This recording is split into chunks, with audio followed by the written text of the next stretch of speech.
In today's episode, we're going to talk about the 4 questions you should always have an answer for before approaching a new sequence or episode.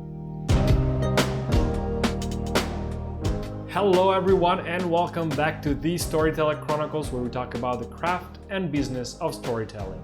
I'm your host Camilo Clauser and I'm a storyboard artist for feature and TV animation. I've been busy, but as I start on a new show, I thought it was worth talking about my approach when I face a new story, episode, or film. When I first got my chance to storyboard on a show, I really didn't know what to expect during the launch meeting, which is the first meeting where the director gives you all the information you need about an episode or sequence. No one in college really teaches you what happens during these meetings or what you are supposed to do. As storytellers, I believe that we should have some very clear points in mind when we leave the first meeting. Sometimes they'll give you this information, other times you'll have to ask for it or come up with an answer yourself.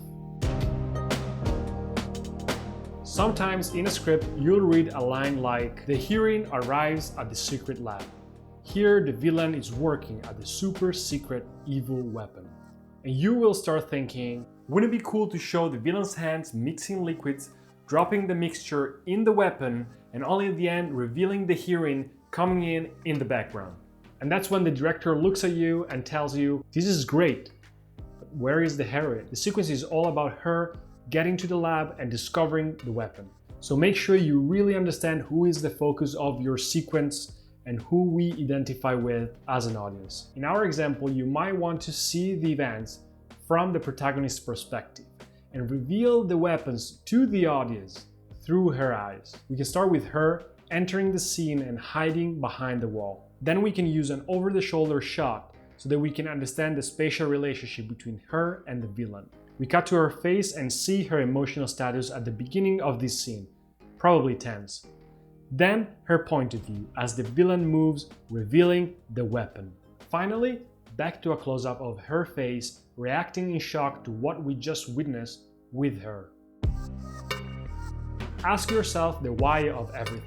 Why does a character says a line? Or why does he act in a certain way? Would character A really do something like that? And would character B believe it? If you don't think so, ask about it to your head of story or director.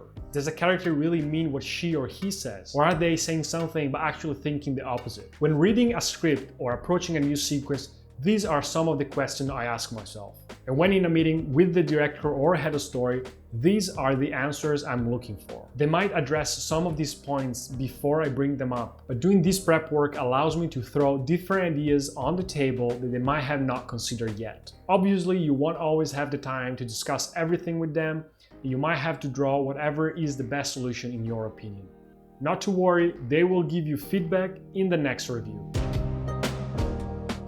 When you get on a new production, you might want to ask if the creators had some existing character in mind while developing new ones. A character could have the humor of actress A, but the body language of actor B, a mixed match of personality. Once you have some anchor, it becomes easier to understand how a character would act or react and build their personalities from there.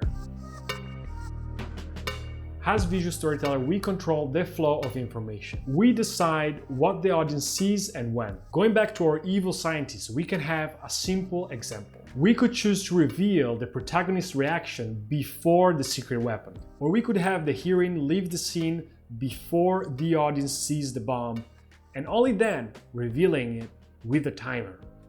Now we know more than our protagonist. Kind of like the Hitchcock theory of the bomb under a table. I'm linking his interview down below from the AFI channel. Ask yourself and/or the director, what do we want the audience to know and when? Through the camera, we control the flow of information in order to control emotional responses. So I believe this is all I have for you for this episode. These are the 4 questions I always ask myself before approaching a new show or film. But what about you?